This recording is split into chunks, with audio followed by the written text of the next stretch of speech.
Brandon Dawson, and this is The Distiller, a podcast about how we find meaningful work and how we find meaning in the work we do. My guests for this episode are Anne-Marie Herrera and Luis Laya. It's difficult to know just where to start when describing Anne-Marie and Luis. They're Venezuelan immigrants to the United States. Anne-Marie is a biologist and a field ecologist. Luis is an engineer and an architect. Today they work in Cincinnati in jobs that are ostensibly pretty far from their training, but there's a lot more to their story and to their work than their jobs, as is the case with a lot of us. Oh, and they're the creators of Fire Lab. What is Fire Lab? Well, I'm going to let them explain that as only they can. We met for this episode on a snowy, wet November evening, just as the sun went down and the roads got dicey, upstairs at Commonwealth Bistro in Covington, Kentucky. Just before the doors opened for the evening service, we sipped bourbon, we drank coffee, and we talked about different cultural ideas of the meaning of work, about the discussion going on in the United States today around immigration, and about how traumatic events change us irreversibly. I've said it before, I'll say it again. These conversations are exactly the reason I wanted to start this podcast. And I'm so honored to be able to hear and to share the stories of people like Anne-Marie and Luis. Our conversation begins just as the bourbon is served, and we wasted no time getting to the good stuff. So here is my conversation with Luis Laya and Anne-Marie Herrera on The Distiller. Cheers! Cheers! Cheers. Welcome. Thank you for inviting us. Yeah, Thank you very both much for coming. Really appreciate you both coming out, especially on a snowy and wet day. Oh, this is the Midwest. Yeah, you're going to get a little winter. Whatever. Oh, that's really good, isn't it? Oh, that's all right. It is. All right. Well, normally I start out at just asking people straight off the bat, sort of, what do you do for a living? But your story is a little more complex, so I want to work our way into that. So I want to start off a little bit by just getting a little bit of history, and we don't have to go deep into it. But you both moved here from Venezuela how long ago? 7 years. 7 years ago. We just turned 7 years here. Okay. From Caracas, you lived in? Nope. No, we lived in a beautiful little island called Margarita Island in this northeast coast of Venezuela, the Caribbean. Okay. And so for people, because I had to look it up myself because Americans don't know their geography, Venezuela sits on the very north coast It's a of northern South country America. of South America. Okay, and right between Colombia and Guyana. Exactly. Okay. And why did you've been here for a while, but why did you originally move to the United States? Well, Venezuela is in a very difficult position right now. Well, it has been for a long time now. 20 years. Yes, actually. for 20 years. But it got worse and worse and worse. And you kind of get used to bad. Yeah. And then you cope and continue and cope and continue until something really bad hits. So our son was shot at on the street. Oh, man. Didn't get hit or he was not injured or anything. And that was like a wake-up call. Not only because, being shot at on the street, that random, violence That's not bad enough. Yeah, well, and random violence can happen to anybody at any point. That was not... It was scary, yes. But when we went to the police and to the attorney, the state attorney and stuff to make the complaint of the see what could be done, they just laughed at us. Really? So No, actually, they treated us as a suspect, Yes. It's like, the kid, a 9-year-old kid, no, he's on drugs. And, A 9-year-old. Yeah. Yeah. So you can imagine how safe you feel. So does your son have enemies? Like Good grief. weird questions. Yeah. Like that. And they refused to open any investigation, even though it was a black Hummer. There were 2 black Hummers in the island. Right. So it was pretty easy to, I think they knew who it was. And they were just, protecting somebody. Yes, yes. Yeah. So that at that moment, it said, one thing is to roll with, the risks of being an entrepreneur in a small island in a very difficult economy. But another very different thing is to cope with violence. Yeah. And that is not accounted for legally. Yeah. So that was the end drop that finally made us move here. Gotcha. And did you move? How many children do you have? Just the one? No, we have 3, Okay. but 2 Are mine. are yours and 1 is mine. Gotcha. And did they move with you? Did you move your whole family, or? Two of my children moved Okay. with us. Mine is still in Venezuela still with in- my ex-wife. Gotcha. Okay. Yeah. Oh man. Yeah, Yes, you that's said it still exactly. a little wound there. Yeah. A little big. Do you go back ever, or do I you? haven't been there in 6 years. Oh man. Okay. There's a big problem with papers. So you Passports. cannot renew passports. So you cannot enter the country, or maybe you can enter because he has an American passport now, but you cannot leave the country Good if you grief. don't have your Venezuelan passport.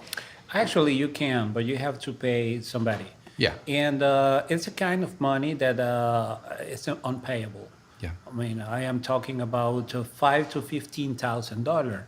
I don't have that Just money. to leave the And country. it's Yeah. random. It could happen that they let you out, and it can happen that they don't. Right. So then you're trapped.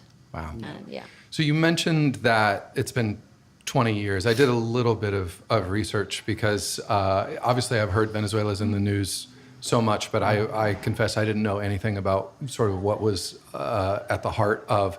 And I'll sort of sum up my understanding of what's been going on. At least what I read basically indicated Venezuela is a nation of roughly 30 million people. Yeah. Yep. I read something like 95% of Venezuela's economy is from oil exports. Yep. Was at least. I Was. don't know. Now it's none. They have Yeah. been negotiating with the wrong guys. Wrong or right, who knows? Thing is, they are not getting money out of the exportation. What they are doing is paying China because of this, and Cuba because of that, Russia because of that, And the only real customer that country has is America, is this country. Yeah. And every time you are buying less and less and less and less. And, it's... And prices dropping, Yeah, oil and prices over the yeah. last few years. Yeah. You would say, oh, but are those guys dummies or what? No, they are not.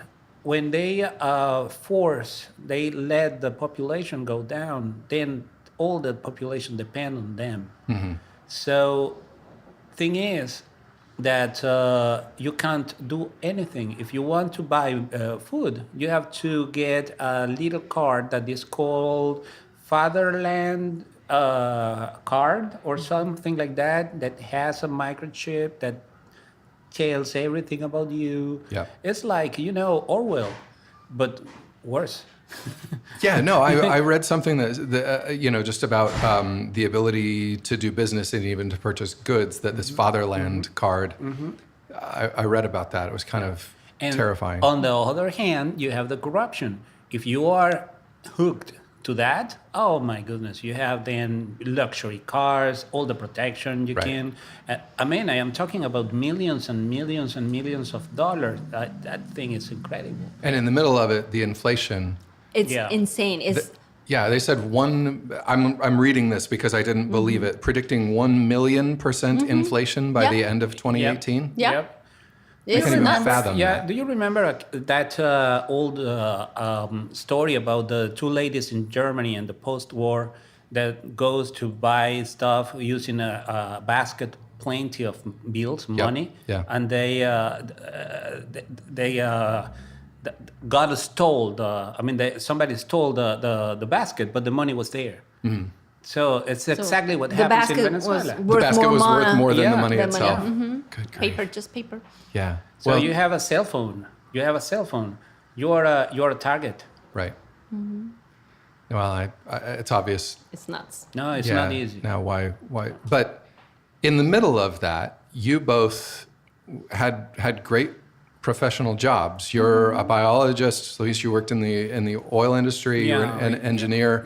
I mean, you had jobs that if not for everything we just discussed, would be high-paying, middle-class, like very, very comfortable and profitable jobs. Yeah.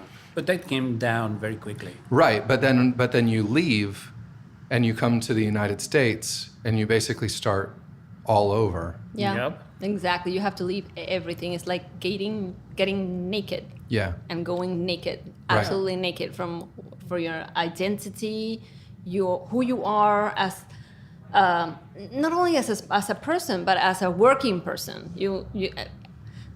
When I got here, I found that my only skill that was worth something here was I'm bilingual. That's the only one. it's the only one. That's the only one. You're a trained biologist. Nothing You've run it. You've else. created NGOs. Nothing, because nobody here understands what I did Yeah. there. As in Spanish, I could not translate any papers, and that's unpayable, and it is so corrupt that you try to do that, and they steal the papers from you, so you end up with nothing. Wow. So, well,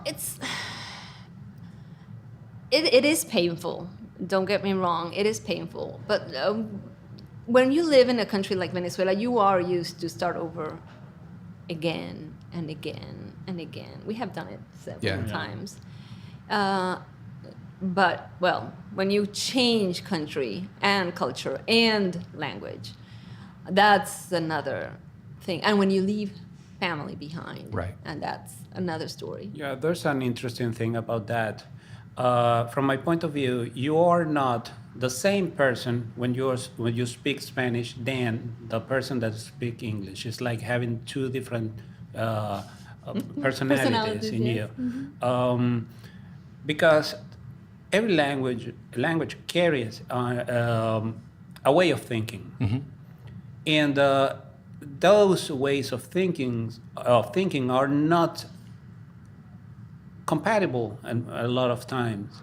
So when you switch culture, you leave one culture behind with the language and all that, and then you are a new person here. So really, yes, of course, I used to work on very interesting things and this and that and whatever, but it's another guy. Yeah. It's like reincarnation, but being still alive. I mean, the guy I used to be is on a blur, you know? I'm not very clear. Sometimes I think, hey, was that true? No. You know, I mean, it's like Right. very, Was I very ever blurry. that? Was I ever that person? I was talking to somebody the other day about that idea and about going through traumatic events, and that at least what I used to do is I would say, well, when things calm down, I'll get back to the person I was. And I had a conscious moment at one point. I was just saying, this is a new person. This is who I am. That person is dead. Yes, exactly. It's a story. Yeah. It's a you know. I don't know how Let's to call say it metamorphosis. Metamorphosis. Yeah. Metamorphosis. Yep. Metamorphosis in Spanish. So it's so similar that it's difficult to say. Because Yeah. Because it's Latin. Yeah, so the thing is, okay, I came here with $90 and one luggage and a half. Oh. And no, don't take me wrong. A year later, I used a full-sized van to move everything from one apartment to the other one.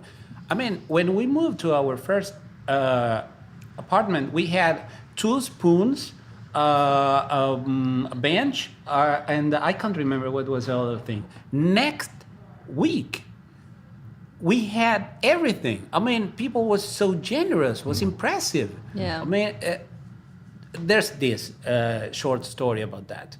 There was this lady.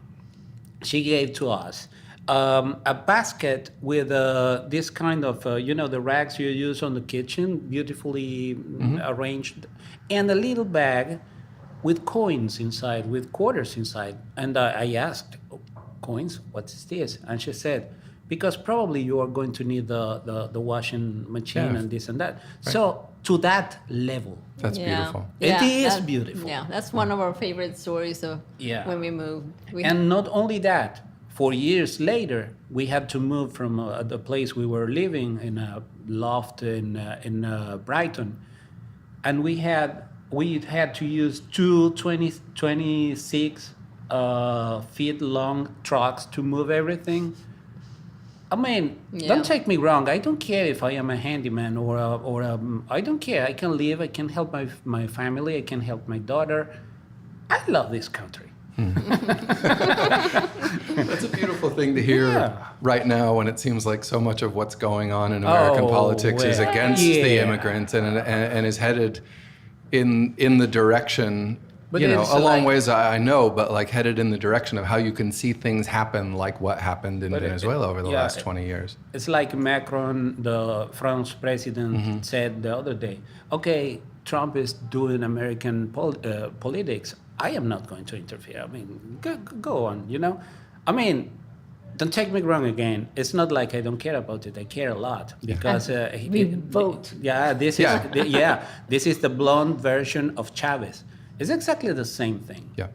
in the opposite of the In the spectrum. opposite, the opposite spectrum. Right, yeah. but the this- same, one is the yeah. socialist government, the Yeah. other is the But opposite. at the end, it's the same. It's control over people. I do what I want to do. Yeah, That's all. control the power of the Seems money. like That's fascism it. and socialism, Oh, yes, you know, they the embrace ends meet it, at the top yeah. of the circle, right? So I'm not going to dig that deep because it's not the thing, but still, this country is phenomenal. Yeah, but I think it's important to say, and I don't want to miss the opportunity to say it, that in the midst of the immigration debate and of the caravan, you know, and all that garbage that's out there, that these are the stories that people, when Trump talks about, you know, whatever, like who's coming and what the immigrant population is, that these are the stories of people who have left everything behind. You don't give up everything that you gave up because you're cushy and just wanted to come. Yes, and And a change of scenery. You gave it up because you didn't have any choice. Any choice. Yes. There was one person in my job that asked me when Trump was elected, and he was, you know, yelling all over the place about immigration and stuff. And I work in northern Kentucky. They're very conservative, very Republican, but they were worried about me. Like, one of them approached me, like, Anne-Marie, I don't want to be rude, but I have to ask, are you safe? Are you okay? That's Yes, great. I'm good. I'm okay. Why? Well, because the immigration thing. Well, you know, do you have papers? He said, yes, I did. I was born here, so what did Trump call us? Anchor baby? Yes. I'm an anchor baby. Okay. And Which he's also trying to get rid of. oh yeah. Yeah. Oh, good luck with that. So this person was, but you see, you did it the right way. And I looked this person in the eye. I said, man, if my kids are in danger, if they don't have anything to eat, there is no wrong or right way. Right. You just do it the way you can Yeah. do it. You do what you need You to do to don't survive. have a choice. Yeah. Your family's in danger. Your kids are going nowhere. You cannot provide. You feel the violence circling you. Yeah. You do what you have to do. And if that troubles other people, I'm sorry. We didn't come here to steal anybody's job or anything. Actually, I have a job which is bilingual. Right. Yeah. No So American nobody could else do it can because do it, none of us you know. speak a second Only language. an immigrant can do it. Right. So it's okay. Yeah. But when I told this person this, something clicked inside this person. Like, you have to be able to, use other people's shoes. Yeah. Sometimes. No, that's you what know? knowing an actual person who's gone through something is all about. That's all the studies show, that people that meet other people of other races, of other cultures, it broadens their perspective. They're generally a little bit more progressive in how they think about these issues, because it's difficult to look somebody in the eye that's gone through what you've gone through and then say, build some stupid wall. Yeah, exactly. Exactly. Why are you here? You should go home. Right. Oh, that's populism. That's just to get votes of dummy Yeah. people. They are not going to grow. Can you imagine how expensive that thing is going to be? It's ridiculous. Who's going to carry the block? They're going to keep talking about it. Yes. Yeah. No, Well, no. so why Cincinnati when you did move to the States? That's a good Yeah, I thing. always say this. You don't pick Cincinnati. Cincinnati picks you. I think that's probably true. I've been here for 13 years, but I'm not You're not an original okay. So Ohioan. yes, if you are given the choice open the map of United States and say, hey, where do you want to live? Yeah. Oh, what? That was so exciting. I don't know. California, LA. New York. Yeah. You would say the coast, probably. Not Florida. It's too hot and humid. And Yeah, I didn't come from that far away to to end up in the same. No. So, but my family was living here. So my brother worked for P&G when we came here. One of my brothers, the other for GE.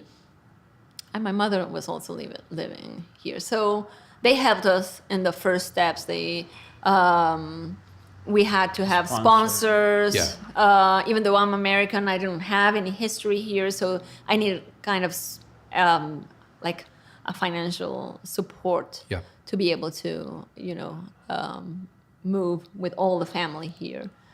And so Cincinnati, it was. The first place we landed was in Loveland. Okay.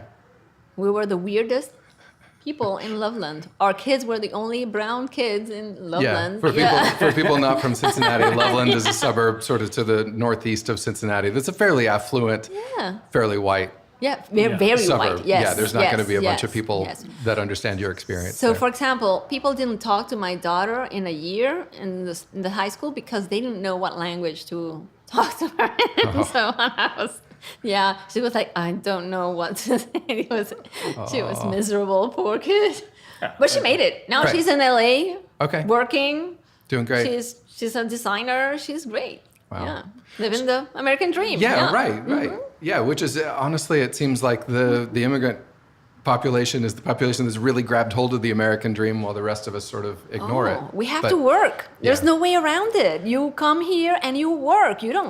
I am not sitting down waiting for no handout of anything. I'm ashamed if somebody has to give me a handout of anything. No. I came here to work.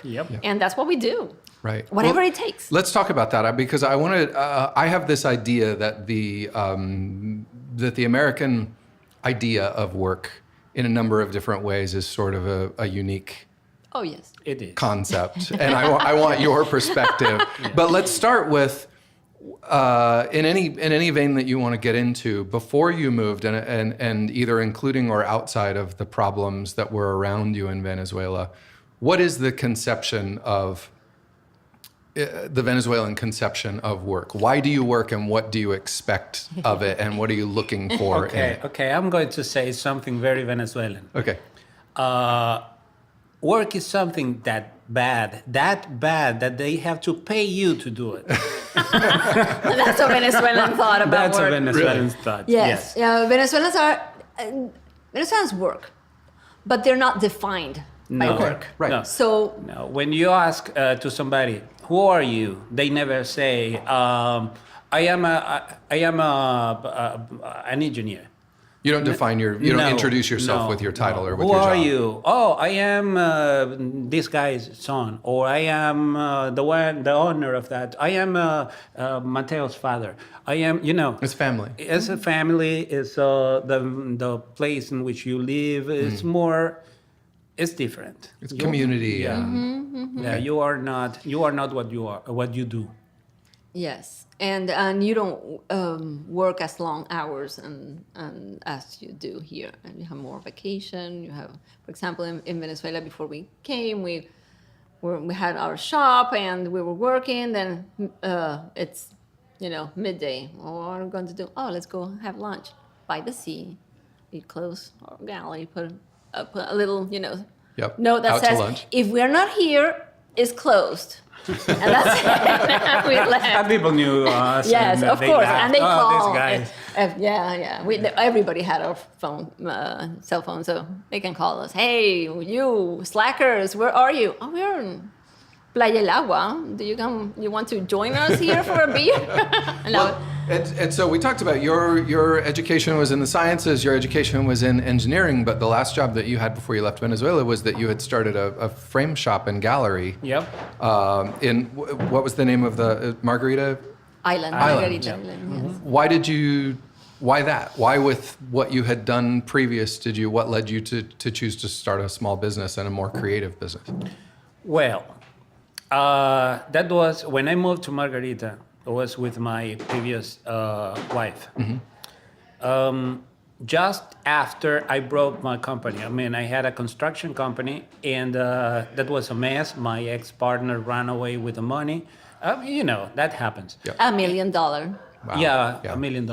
ran away with Not it. any small loss. No. That was a lot, and and he ran away to Portugal. So he was unreachable. The only one that was reachable was me, though, and I was a victim. So, but But you're left with all the debts and all the it responsibilities. was terrible time, and well, long story short, I went to that island because I couldn't find any more jobs or anything in the Caracas area anymore, obviously. And then I went there and I started, I remember, a small shop fixing sailboats. Because of the knowledge about engines and things, and I have been sailing my entire life. So I said, okay, let's do it. But then I had problems with some clients, French people. They are pretty stingy. And I don't mind if they are going to sue me. You are stingy, guys. So the thing is, my ex-wife had this framing thing. She wasn't doing anything with that, but she had all the machinery. So at some point I said, okay, I'll do it. I know how to do that. And so I started that business. Then we divorced. Okay. And so she kept the house, the cars, the money, everything, whatever left over, she got. And the only thing I got was the machinery. So I said, okay, I have to do this. So I started doing that. Then I met her. It's your turn now. Well, at that point, I had left my research position and teaching position at the university for a long time. By then, I was an entrepreneur. I had my own shop of doing wooden puzzles, Jigsaw puzzles. which I designed, and I had employees and all. Yeah. It was a Two good companies. It was a good company. Caracola was its name, and we lived pretty good. And then we moved.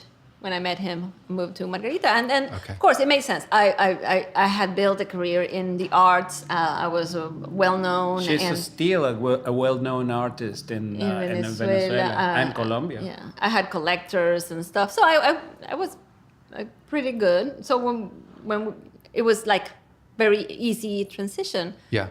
To go into a gallery and managing a gallery. And doing events and shows and. Do you paint? What form does your art take? Well, right now it's digital painting, hand printing, like printing hand pulled prints. My way of doing art is whatever I can get my hands on. If you stay long enough, I'll paint you. She will turn you into something. Yes. Well, can we? Is there something we can link to for listeners from the website? Yes, I have a website. Okay, yes. great. We'll put if you're listening to this, go to the distillerpodcast.com and we'll link and show some of your work. That would be great. Thank you. So you moved here, $90 in your pocket and one suitcase. She came with a little bit more. I came with enough to buy a car. Okay. And 2 suitcases. There you go. Yep. Yeah, 2 suitcases. Yeah. This was interesting. We brought our clothes when we get here in the middle of November. When we open our suitcases, It was quite literally rubbish. Oh my God! Nothing could be worn here. It was like all tropical. Right. And the Hey, colors. That was too quirky. You're living on an island in the Caribbean. Yeah. Yeah, it doesn't virtually no clothes, like doesn't really bikinis translate. and wraps and stuff. Yeah. So those suitcases were a waste. Yeah. The only thing that was really good is we brought our artwork, most of Yeah. it. Okay. So that was the big one.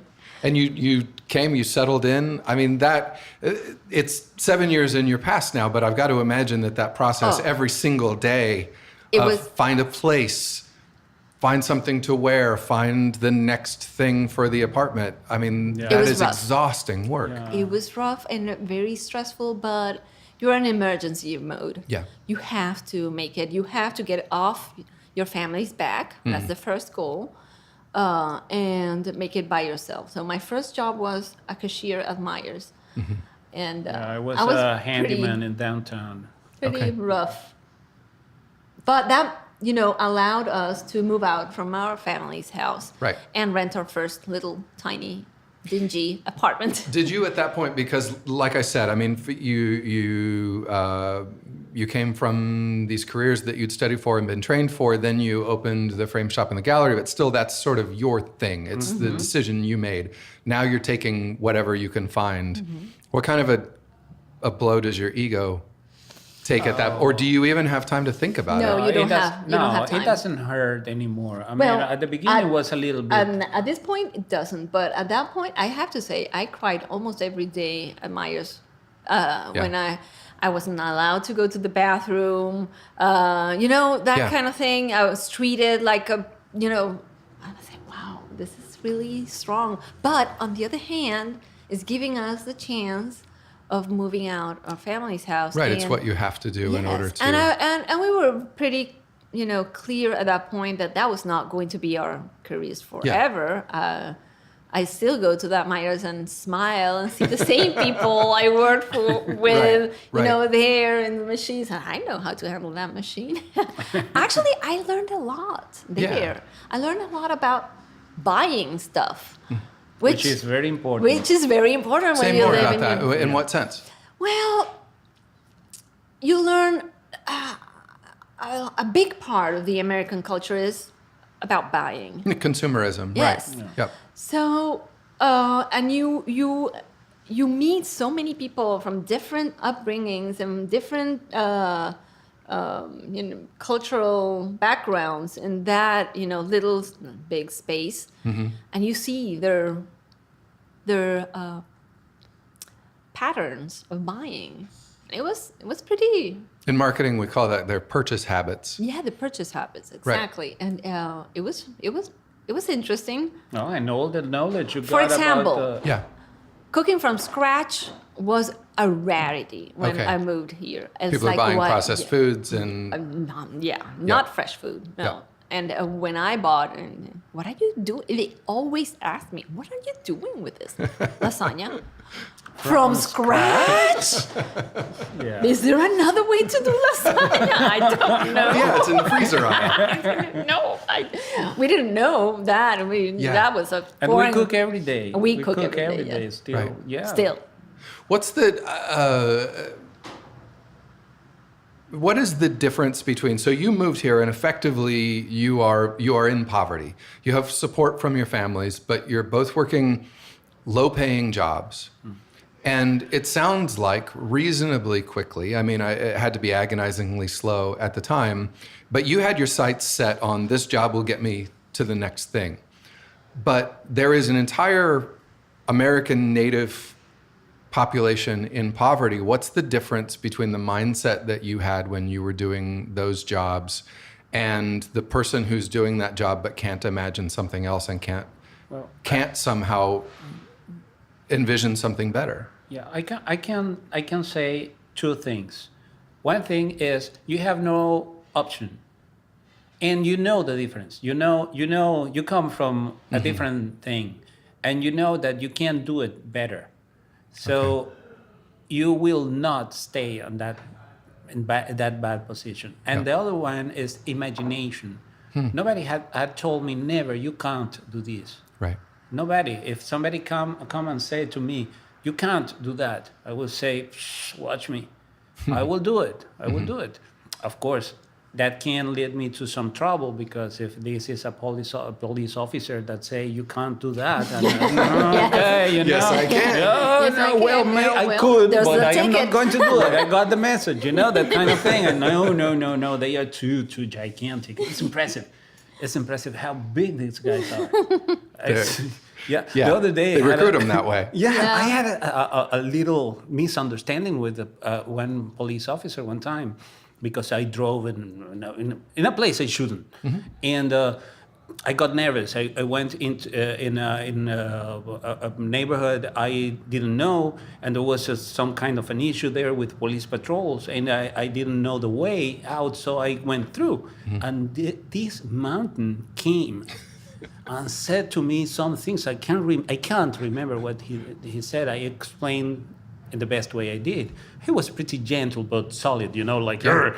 And at the end of the issue, I said, should I go and ask the guy to give me his, autograph or something? He was like coming from Hollywood, a gigantic guy. You may not have responded well to that. No. I have a vivid imagination, but I know how to shut up. Yeah, I can do that in 7 different languages. Were you, during this time, it sounds like one of the key elements that you just described is that you believed in yourself. That you knew what you were capable of and that this experience didn't define who you were. And maybe it goes back to the fact that your work had never defined who you were culturally. So maybe that's one of the things that happens when you define yourself by your job, is that if you don't have the job you lose that you want, you lose your identity. Were you ever tempted during that time to sort of give up on yourselves? Did you ever doubt your capability then? No. Well, we couldn't afford that. That's the bare reality. We could not afford to give up. We had 3 kids in high school by that time. They needed support to get through and start college. Yeah. And that was a daunting experience.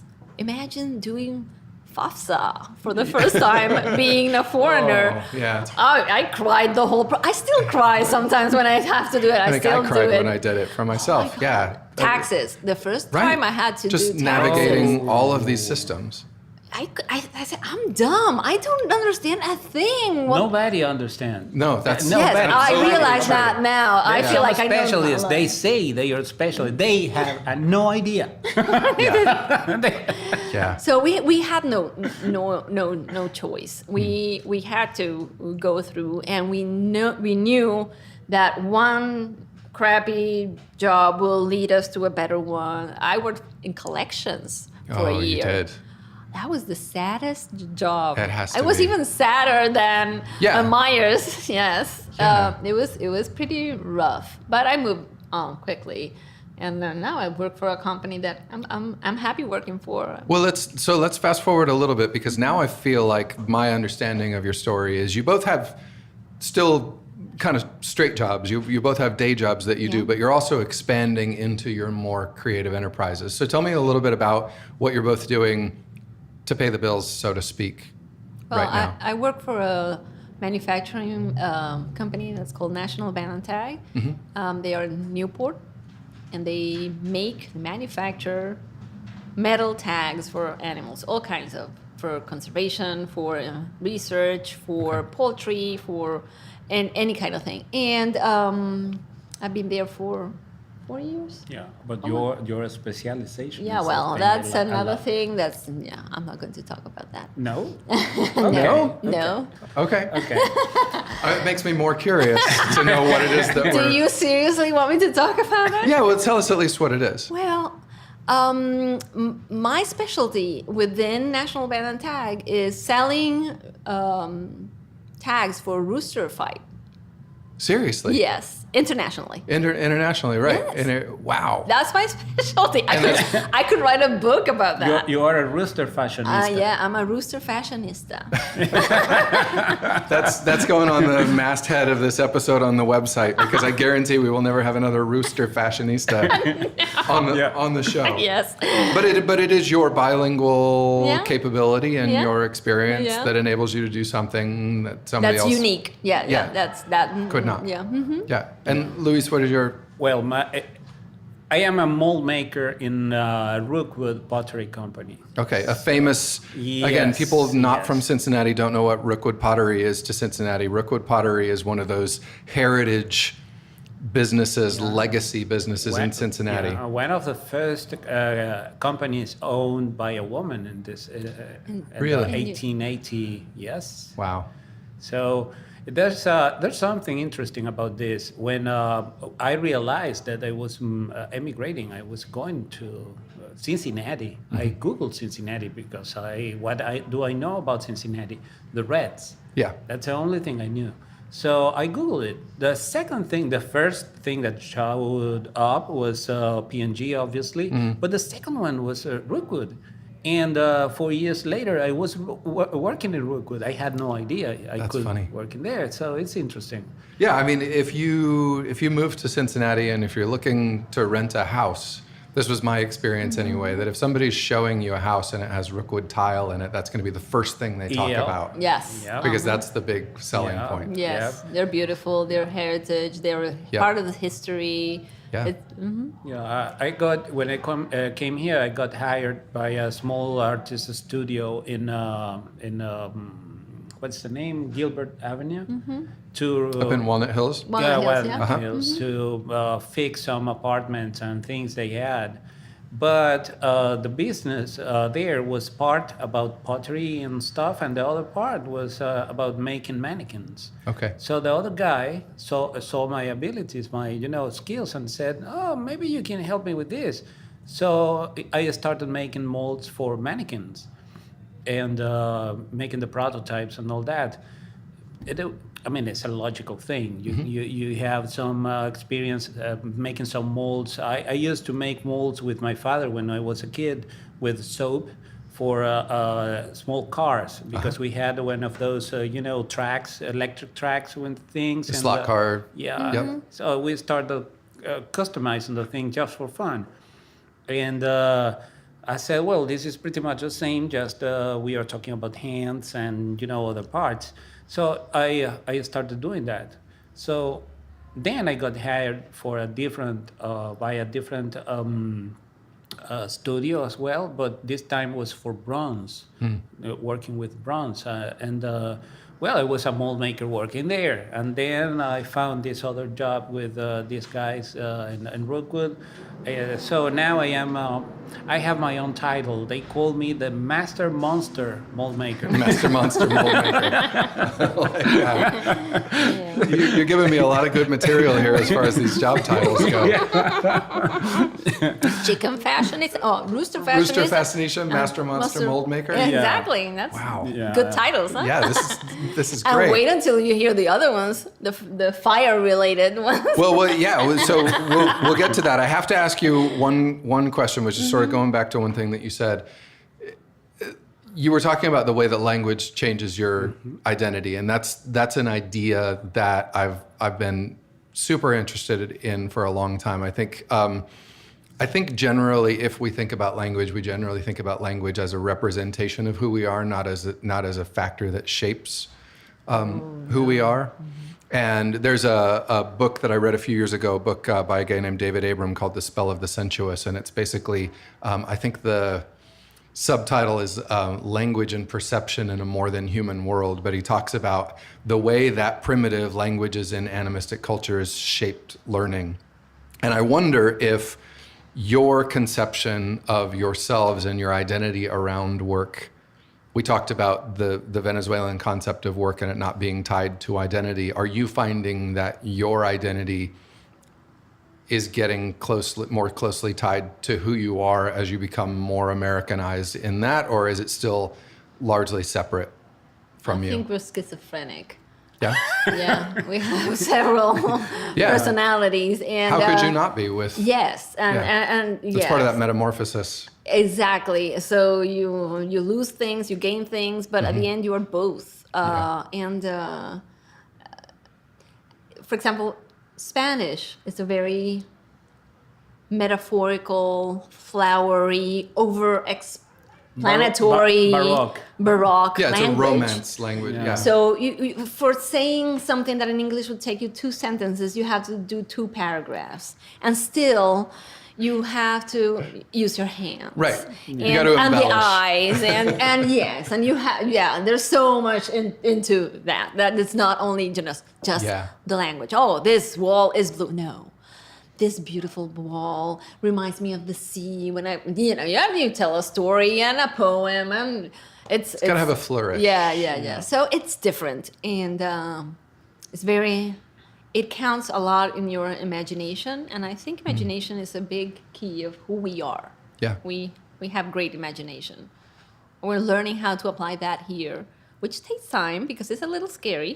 Yeah, But it's a little bit tricky. As It's well. tricky, yes, and it's in English, and that's trickier. Oh, And maybe that's not, maybe trickier. less appreciative of imagination. No, No? no. Actually, we have found that no. At first, there's a little. No, you can't do that. Yeah, there's some kind of they get scared. No, Luis, don't do that. Why not? All right, why not? Okay, let's do it.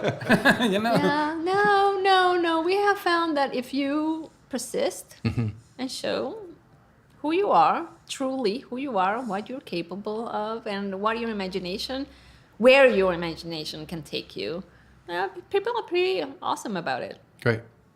Right on. It's good.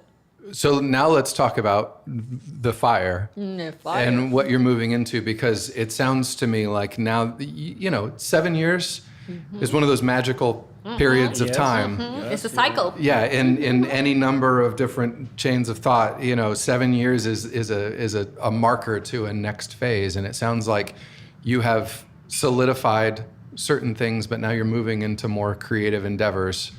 I want to let you describe that rather than be prescriptive. Yes, well, now that we're settled, we are working. Our kids are all in college. We got a house we and- bought a house in Bellevue.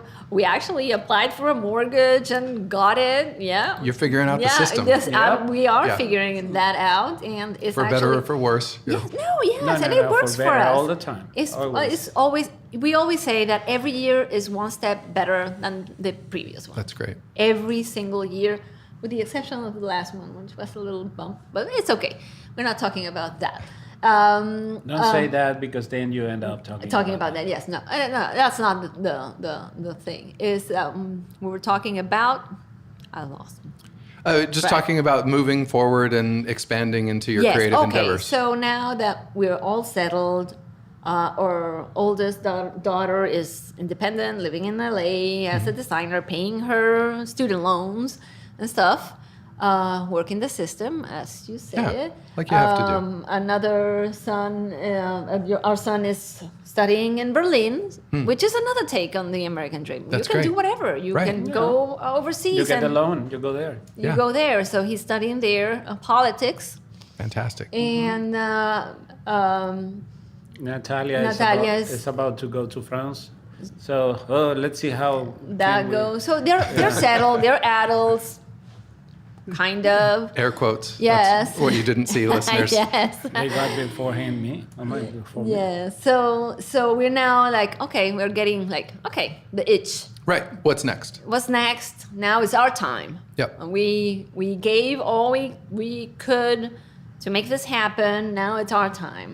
And we are dreamers. We have always been dreamers. And Dreamers, but doers. but doers, exactly. It's not just sitting in the couch there dreaming. dreaming because okay, there's a time for that, but there's a time for making that happen. Yeah. And I think it's time. We have been for 2 years working like a. Well, let's put it like bluntly. Cooking for large crowds in open fire, which is Fire Lab. It's our little adventure. But Fire Lab is not only about cooking. No.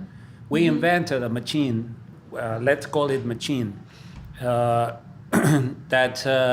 it has different chambers inside. So when you light the fire, it burns the off gases and then it expands. I mean, I am not going to explain the physics Well, of it. go a little bit into it because Yeah. you're an engineer. I want to humor you a little bit, but I'm also interested in what you're describing. Yeah, well, It's not just an outdoor grill. It's not just a No, barbecue or a smoker. In no, fact, we it sounds call like kind of it- the opposite. Yeah, it It is. is the opposite. Yeah, it is. It is some kind of a grill or something like that. But now, but what I am talking about is not about what it is now. It's what is inside. We call it the engine. It's we call it the dragon. That machine, theoretically, can if you modify certain little proportions on it, you can get temperature enough as to melt metal or melt glass or fire ceramics or different things. A kiln or a Yes. foundry or Yeah. So that machine is very interesting because it's based on the kilns they used 2,000 years ago for probably, yes, during the, maybe not that long, during the Muslim Empire in the Mediterranean to get the first swords made out of steel, which needs a lot of temperature. So the thing is, they made those kilns, those little things, in a hill. So they used the draft caused by the hill. In this case, we can't drag a hill around, so we had to mimic that in a small proportion. And so the first thing we made, driven by that engine, let's say, was this grill. We call it the dragon grill because it roars like a dragon. It's Is it on a trailer? Is it mobile? It's mobile. It's not that heavy. It's like probably 300 pounds It or is heavy. something like that. But two guys can put it on. Yeah. No, but the thing is, it is very efficient. You throw in there a couple of little pieces of wood, and it works with solid fuel, wood, pellets, or maybe a charcoal or something like that, and it will run for a lot of time. And not only that, the temperature is even. It reaches the 650, 600 something, and stops there. Wow. Because the thermodynamics of it doesn't allow the machine to go higher. If you change the proportion, it can melt itself. That happened to us with the first prototype. It self-destroyed. And it was made out of steel. Who did you build this with? With With yourself. well, yeah, Okay. I built Yeah. that. I mean, with my partner. Well, you kept saying we. I didn't know if this was. James Payne. Jamie Payne, which is Okay. my the other partner on this. He's an amazing guy and very strong and very, very clever. And knows a lot about welding and working with steel. So every time we have Love a funny idea, we used to make a lot of different machinery. We made a mechanical hammer. We have been working a lot together, and when we made the first one, the core was made out of steel because it was easy. It self-destroyed. I mean, it made an implosion. Right. I mean, think about it. Melted itself down. Melted itself. So yes, this one is kind of tamed. And it's beautiful. she's it's a so lady. sweet. She is. I well, love it's a heavy cooking. lady. Really? Don't say that. It's a heavy lady. Do we have? I'll have to put pictures Yes, on the you- website. Yes. Yeah. Of it. It's a beauty to work with. I love cooking in this because it doesn't melt. It doesn't heat you. No, it doesn't cook It the only heats the surface, and the surface is a plancha. It's a flat Griddle. griddle. Yep. And you can put things on the rotisserie also, but without smoke. It doesn't have smoke. No smoke. No, No it's smoke. smokeless. But a high heat. High heat. Yeah. Yes. So you're cooking mostly meat. no, No. actually, No. veggies are wonderful on Really? that. There are Yes. people that never eat tomatoes, they will eat tomatoes Out of from that, it. yes, Because all yes. that Maillard effect, the crust that is like bread, modification of the protein and all Yes. that Just because of the Just temperature. about dinner time and Yeah. all that. Well, it sounds like there are multiple pieces because you got this machine, Yeah. the dragon. You've got an obvious love for food and cooking, but then the way that you describe it is this is all a vehicle for community. Yeah. Because part of the idea behind Fire Lab is it's not a restaurant. No. It's you creating a space for other people to come and sort of a canvas for other people to paint on.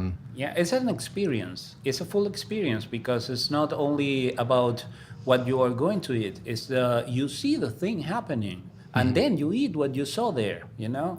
I mean, we had this wedding some months ago, A and month ago. a month ago, and at the, we of course we came up with a menu and everything that they decided. But at the end of the time, around 11 in the night, we came with this mystery basket. I put on that plancha things you wouldn't believe, like a pig tongue or Goat. goat, and Things people wouldn't normally Wouldn't have normally ordered or no, have they eaten. were like, Yeah. "What is this? This is a piece of goat. Goat, I would never try it. Oh, it's delicious."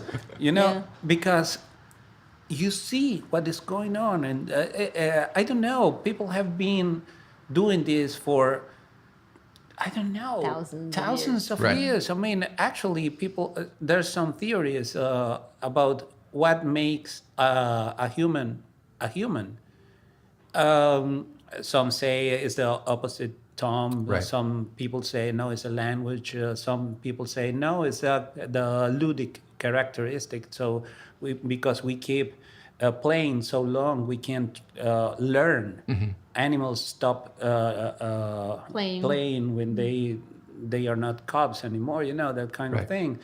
But I think that what makes us humans is the ability of cooking, taming the fire. Using I've certainly fire. read that brain development that resulted, in the move into this species of human had to do with cooked food. Yeah, Yes. you can get better food Yep. instead of having to eat a little bit of raw something that you can barely chew. Yep. No, you are going to make that edible and easy to Opens to up the availability of the proteins more Yeah. and fuels development. transport that food. You can pack Right. that food in a small place and go around the world, or Yeah, I think it has to do with the amount of food you need. If you eat only raw food, you will need enormous amounts. So you spend a lot of time just looking Eating. for food. And if it doesn't, like looking you for said, if you food. can't preserve it, then and it's then a daily you- activity. It's like Yeah. you're a cow. Right, You're right. you're constantly You're just grazing. Yeah, grazing, chewing, doing digestion and pooing. That's your That's your whole life. That's your life. Yeah. But when you have the ability to cook, then you stop Right. doing that for a while. So the bug. What do I do now? Right. What do I do with all Yeah. this spare time? Let's Yeah. let's do war. No, that was a bad idea. yeah, that's the dark side of that. but But it there are comes with fun the- parts of the it. game, yeah. Yes. So yes, coming around fire is a very primal thing that defines us as humans, I think, and we find that every time. So this that started like we do equipment has now also developed a whole side of it that people want us to provide that experience. Come to our place, to our farm, to our whatever space, and cook for us, because the whole experience is what we want. We don't want the food only. We want to be there watching you do it, and there's something about fire that slows down everything. You tend to forget all your worries. You're there around the fire. Stories tend to be like available there. I don't Yeah. know. They're in the air. It's the original television. Yes. You can just Yeah. sit and watch the fire Exactly. for hours. It is a little bit more than just that. It's I call it like the time traveling, because there's different ways of doing that. One simple way is to watch the sky at night, as a starry night, and are watching light that have been traveling for thousands of years to Right. get to your eyes. So you are seeing things that probably are not there any longer.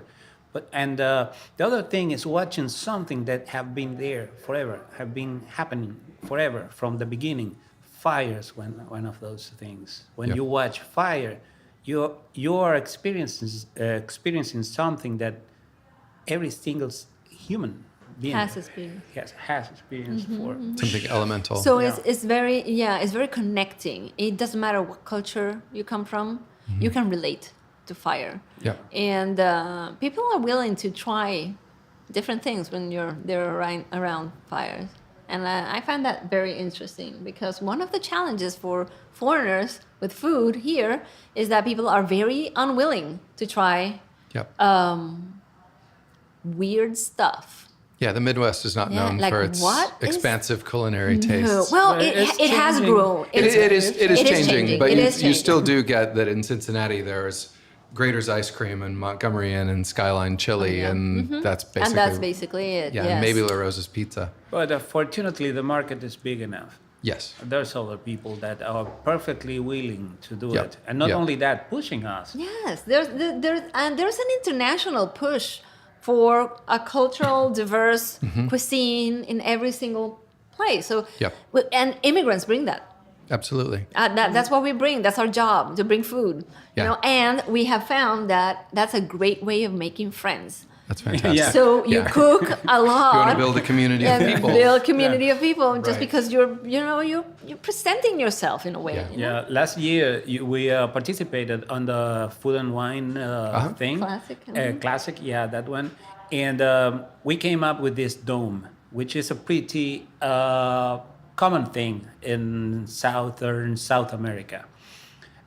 In the Venezuelan and northern Brazilian area, there's a version of that, but it's perishable. It's a thing you make with twigs. Okay. And you burn. We say we burn. Well, we cook something in there, and then it's gone. You know. We made this gigantic thing that was like 12 feet. No, a little bigger. Diameter. In diameter. It was a dome. Full of meat. Yeah. In the Dome of meat. in the morning when the chefs came and they saw that thing and they were like, "No, what is this?" And I started showing them. Now you do this, you do that. I don't know. A couple of hours later, everybody was so happy to be hanging things around 4 in the afternoon. You saw that thing like a fire. I don't know, a Christmas tree on fire. So other people were hanging their things to be cooked on your. No. Yeah, What getting happens if we have a creative. pineapple? Oh, Yeah. that's And that kind of fantastic. thing. Yeah. What about this? Hang it there. So Love it's, it. yeah, at the beginning they were like, they are chefs. They have a name, And they have a style. And they have a that's- style, and Yeah. they got scared. There was one. I am not going to say his name. He was mad at me. How do you? I mean, why? No. And then he was the one. I mean, the best one doing that. Right. Yeah. Well, it's interesting to me because through all the whole discussion, the ways that you are not focusing on the hardship, but focusing on the way out of it, the way that you're focusing on the next thing, the way that even now that things have solidified for you, and now you're building your creative endeavors, and your impulse is always outward, outside of yourselves, outside of your own difficulty at the time when it was difficult, and now bringing people in, even in that situation. You don't just focus on the chance that you've got an opportunity in the Food and Wine Classic, but you're pulling people in there. That is a really beautiful impulse. How has we started talking about the particularly Venezuelan concept of work. We talked then about how you have changed. How has your relationship to the work that you do and what you're expecting from your lives as it relates to work changed moving forward? And I guess this is coming from the perspective of thinking about what we were talking about that person that you used to be isn't anymore. You are a new person now as a result of all of these experiences. So when I say to you, what is most important in the work that you do, either the work that you do to pay the bills or the work that you do and that you participate in creatively, if those are not the same thing, where are your priorities right now and how you spend your time in what you consider work? Connecting with people, I think it would be the top thing. I think Latin Americans, we are very gregarious. Is that a word? Yep, gregarious. Okay, so we are always in a bunch. Here is more like individualistic. There are strong communities, but they work in a different way. We haven't yet, figured everything out. But we have found that around food, we can make that community happen. Right. Yeah, And do you it remem- always. Do you remember that first paella we cooked in Yes. our apartment? Oh, yes. We got like 35 people there and we aligned for didn't that. know everybody. Yeah. They just came. Yeah, they just came. That's great. Yeah, we cooked 2 paellas. One was a black rice, which is with the squid ink, and the other one a traditional Valencia paella. And I thought, oh, maybe I cooked too much. And then I turned around and I said, no. And the interesting part is that nobody in that room had ever had paella before. And do you know how scary a black rice look for a Well, and it's not going to help when you tell them the squid ink that makes Yeah. the rice It's black. but they taste loved it. it. Yeah, oh my God. Yeah. Now it's one of the favorites. It's Our a friends favorite. ask, oh, what do you want for your birthday? A black rice, please. Oh, that's beautiful. Yeah. So Yeah. yes, and moving forward, one thing but that is a little scary here is what do you do when you get older?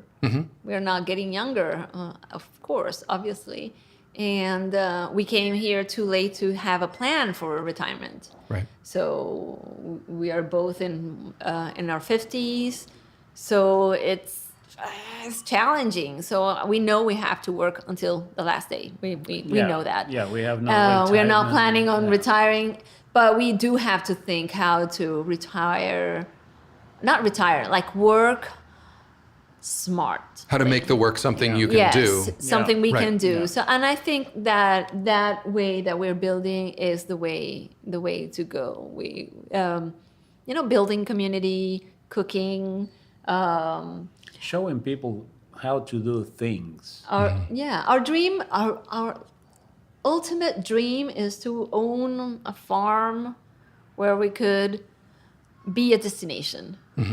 You go and spend the weekend with Fire Lab do your own knife weekend and cook and Yep. eat And use it. and cut with it. Make your own utensil stay with and- us. Yeah. So we that can that we kind can of thing. forge, we can blow glass, Yes. we can do pottery, we can cook, we can pickle, we can ferment, we can Oh, a storytelling weekend. Yeah. You don't do anything but tell stories around. have fire. fun and smoke a cigar with a good coffee. I love it. These all sound like wonderful things. Yeah. I want to be Yeah, there. yeah, Where do I sign up? So you're sold. I am absolutely sold. Yeah, we'll put a sign-up sheet on the website. And people You're our can first. count me in. The first Yeah, invitation. is there's gonna be- 5 things that goes together perfectly in an evening. The right coffee, with the right rum, with the right chocolate, the right cigar, and the right stories around fire. around fire. Yeah. That sounds beautiful. Yeah. That So sounds like an evening I want to be participating in. Yeah, you don't need to get That- drunk. You don't need to do stupid things. You don't need to get a ticket. No. You sit down there. You talk about stuff, whatever. The weirdest, the better. And have the chocolate with the nice rum and the cigar if you want it. It's optional. I love it. And that's it. That's actually how we end our events. So after all the hustle and bustle and fires are dying Yeah. and we are dying too because it's 8 hours, 12 lot of hours work. of continuous work. Yeah. We sit down, open a bottle of Venezuelan rum. It has to be a Venezuelan rum because Okay. it's really good. And we have chocolate and we just sit down and share stories and laugh about, oh, look, this person said this and that about, this person wanted to kiss the pig. That's true. There was a lady that was well. She wanted to kiss the pig. She wanted to kiss the pig. Yeah. It was so good. Yeah. That speaks only well about the food. That's compliments to the chef right there. Right. Well, I do know that these guys are just about to open up behind us, so we may need Okay. to move along and let them open their space. But I love this. I love hearing everything that you've come through and the hopefulness that you bring to it. And I look forward to hearing what you do next. And I'm absolutely serious. Sign me up. Okay. I'm there because these Okay. sound like the things I want to be involved in. You're the first in the list. All right, I'm there. It's going to be a pleasure. Thank you for Henry having and Luis, us. thank you so much for spending the time. It's Thank- been a pleasure. Thank you you. for having us. Thank you for having us. This episode of The Distiller was recorded live at Commonwealth Bistro, serving Southern fare with a modern twist at 621 Main Street in Covington, Kentucky's Main Strasse Village. Thanks so much to owners Chris and Tess Burns for hosting us for this episode, and to the staff of Commonwealth Bistro for taking such good care of us. Commonwealth serves locally sourced and historically inspired cuisine, and you can see the entire menu, learn a bit about the restaurant, and make a reservation at commonwealthbistro.com, or just link to their website and social media pages from our website at thedistillerpodcast.com. Much love and huge thanks to Anne-Marie Herrera and Luis Laya for telling us their story on this episode of The Distiller. Yes, they're absolutely inspiring and their excitement is contagious, but most of all, after speaking with them, I was challenged to remain hopeful in the face of darkening skies. There's nothing for keeping your chin up like speaking to people who've stared down adversity and are still motivated to create beauty and community as a reaction. Thank you both very much. As promised, we have links not only to Fire Lab's website and social media pages, but also to Anne-Marie's art on our website at thedistillerpodcast.com. Please take the time to learn more about what they're doing, and if you're looking for something to set your next event or gathering apart, or if you're a chef or a restaurateur looking to partner with them, please visit fire-lab.com for more information. The Distiller is produced, recorded, and hosted by me, Brandon Dawson, with co-production and booking from Terry Heist. Our show is mixed and edited by Justin Golden. Our logo was designed by Scott Ryan, and our videos are by Mike Helm of Minute Moments Pictures. Special thanks to Rich Ordinsky and Monastery Studios for equipment help with this and past episodes.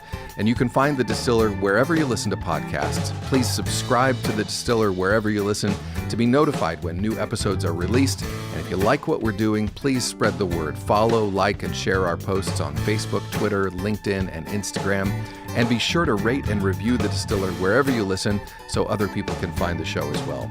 Remember, you can listen and download every episode of The Distiller and find information including links, photos of the guests, a map of all of our show locations, and get in touch with us all at thedistillerpodcast.com. And don't forget, you can also email us. The email address is mail@thedistillerpodcast.com. Tell us who you think should be on the show to talk about their search for meaningful work, or where you think we should record the show. Please do get in touch, whether by email, on the website, or on Facebook, Twitter, LinkedIn, or Instagram. We always love to hear from you. So until next time, I'm Brandon Dawson. Thanks for listening to The Distiller. Bye-bye.